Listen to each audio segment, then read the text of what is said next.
The mahogany desk shone under the office's fluorescent buzz, its lacquered top mirroring my trembling fingers as I gripped a crumpled Post-it. Clear your desk by Monday. Eric needs it. My father-in-law's handwriting, hurried and cutting, felt like a paper cut, tiny, immediate, and stinging. I stood rooted in the executive suite I'd carved out after 10 sleepless years. My breath was shallow. The room smelled of leather and ambition. Billions. I brought his firm billions, and now he wanted me out for his son.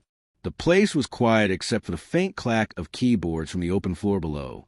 My reflection stared back from the glass wall that framed the Manhattan skyline. Pale, hollow-eyed, the image of a woman coming apart. David hadn't warned me. He hadn't whispered anything. Was he involved? The thought tore at my chest like something icy and jagged. I sank into my chair, the leather sighed beneath me as I tried to steady my racing pulse. Maybe it was a mistake. Maybe Eric, David's younger brother, only needed the space for a bit. But the Post-it's blunt demand mocked that hope. No explanation, no thanks. Only, clear your desk. I'd met David a dozen years ago at a firm gala. Charm that disarmed, eyes that promised forever. We built a life. Our Tribeca loft late-night conversations shared plans for a family. He used to praise me for the deals that turned his father's middling practice into a Wall Street powerhouse. You're the secret weapon, he'd murmur, kissing my forehead.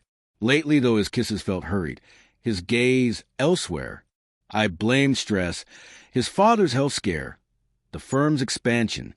Now the Post had burned in my palm and doubt crept in like damp rot. I shoved the note into my pocket and texted David. We need to talk. Immediately. No reply. I paced, the carpet muffling my steps. The office's sleek lines and framed accolades suddenly felt like a gallery of my own naivete. I'd ignored the signs. David's late nights, clipped answers, the way he lingered on calls with Eric, voices low, secretive. I told myself it was brotherly business. Not this. The elevator chimed. Footsteps, deliberate and heavy, approached. Richard stood in the doorway, silver hair catching the light, a wide, brittle smile on his face. Lydia, you're still here? His tone was honeyed, but edged. I held up the Post-it, forcing my voice to stay steady despite the tremor inside. What's this, Richard? His smile faltered for a beat before he recovered. Oh, Eric's taking over the merger division. He needs your office. You understand, family. Family.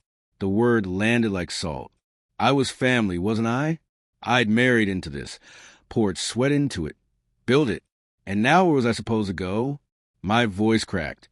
Richard's eyes flicked to the desk and back. We'll find you something. Your valuable Lydia. Always have been. His words rang hollow, rehearsed. He stepped closer. His cologne was sharp and cloying. Don't make this harder than it needs to be. I wanted to scream, to demand answers, but his gaze pinned me. He knew more than he let on. Where's David? I asked, quieter, dread pooling in my gut. Richard's smile returned, colder, as if already imagining plans with Eric. He paused at the door. Monday, Lydia. Don't drag it out. The door clicked shut. I was alone again. The city pulsed faintly beyond the glass. My phone buzzed, David, at Eric's. Be home late. No apology, no explanation. I stared at the message, thumb hovering over his name. Call him. Confront him. But what if he lied? What if he didn't? I sank to the floor. The carpet felt coarse under my palms. Memories flooded in, our hands at the wedding, his laugh when I burned Thanksgiving, whispered promises in the dark. Had it all been theater? Or had I simply been blind to the cracks? I thought of Eric, the golden sun on the fringe of our lives. Charming, reckless, entitled. Richard adored him. David had always seemed torn between loyalty and resentment. Now, they were making plans. To push me out. To betray me. I rose, legs unsteady, and rifled through my desk for proof. Something to anchor me. In the bottom drawer, beneath contracts, I found a folder labeled Eric Personal. My heart thudded. I knew I shouldn't, that it wasn't mine to open, but the Post-it's words kept repeating. Clear your desk. Screw it. I opened it. printed emails, annotated in David's handwriting. My breath hitched as I skimmed. Meetings between David, Eric, and rival firms. Dates and times that matched David's late nights. Notes about stock sales, client lists, my mergers, the work I bled for. They were planning to jump ship, to take my book and start their own venture. And David, my David, wasn't on it. My vision blurred. Hot tears stung my cheeks. I wanted to tell myself it was a mistake, that David had been forced. But the evidence was precise and damning. I flipped to the last page and my heart stopped. In David's scrawl, Lydia can't know. Not yet. The room spun. Nails dug into the desk. He'd lied. Every touch, every smile, every "I love you," a performance. Rage rose up, but the truth was already a blade that had cut too deeply. I left the office with the folder tucked under my arm and rode the elevator down. The city swallowed me as I stepped outside. The air was cold on my damp face. My phone buzzed again. David, home soon. Love you.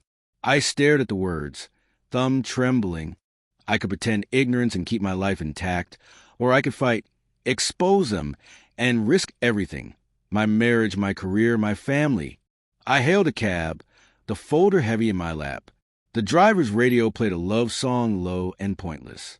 I closed my eyes and pictured David's face. His smile that had once been home, but now looked like a stranger's. I'd helped build their empire.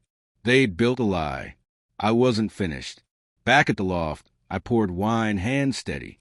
I spread the folder's pages across the dining table. Each sheet a brick in the wall between us. David came in, tie loosened, smile effortless. He froze at the sight of the open folder. Lydia, his voice cracked. His eyes darted to the papers. "It's not what you think," he started. I stepped closer, my tone low and hard. "Then tell me, David. Tell me what it is." His smile evaporated. In that instant I saw everything, the betrayal and the cowardice behind it. He reached for me. I stepped back, the folder an insurmountable divide. "You don't get to touch me anymore," I said, voice breaking but steady. "Not after this." The room seemed to shrink. The air pressurized with all the unsaid. I didn't know what would come next, divorce, revenge, or rebuilding from the ashes. But one thing was clear. I would clear my desk, just not for Eric.